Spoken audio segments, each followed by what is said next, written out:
Namaskar, welcome to the another edition of Stock Market Desk.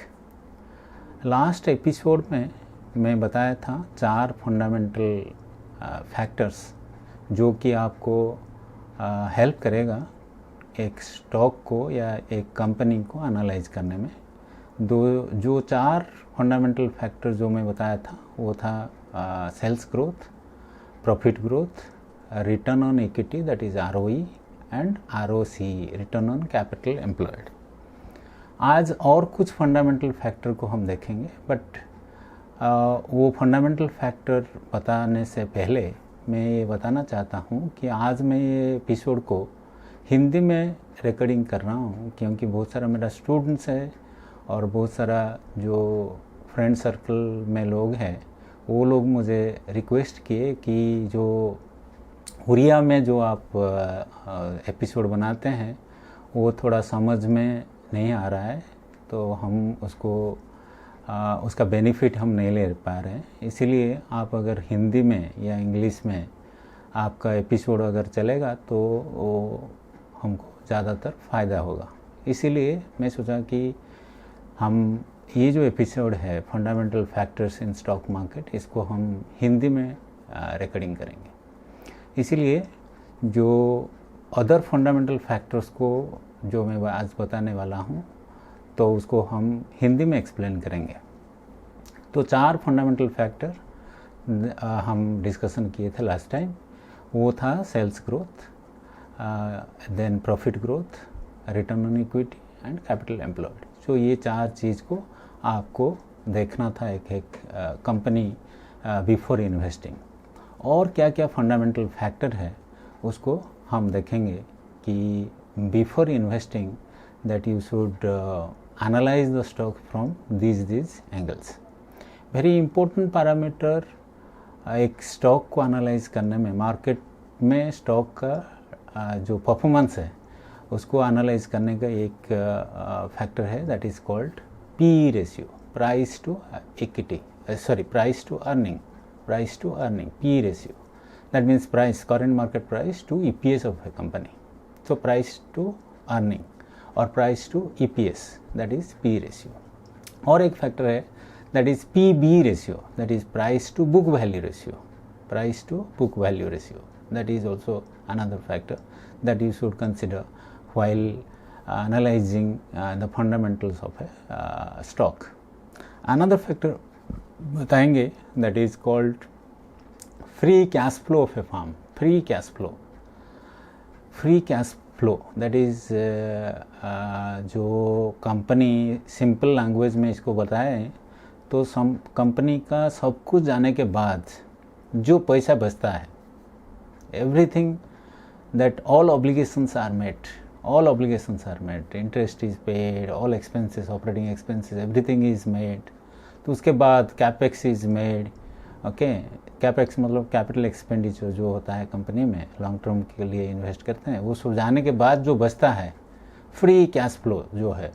Okay, so that free cash flow positive है या negative है वो एक very very important parameter that हमको वो देखना है before choosing a stock whether fundamentally the stock is sound और नॉट। अनदर फैक्टर ऑल्सो हम देखते हैं कि debt to equity ratio of a company.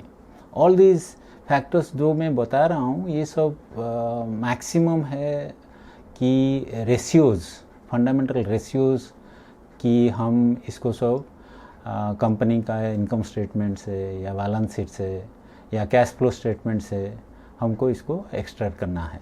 तो बहुत सारा साइट्स है, बहुत सारा ये जो ब्रोकिंग फर्म्स का जो साइट्स है तो उसमें से ऑलरेडी दैट इज़ कैलकुलेटेड, तो ये सब कैलकुलेशन हो के दिया गया है, तो उसको हम रेफ़र करना है।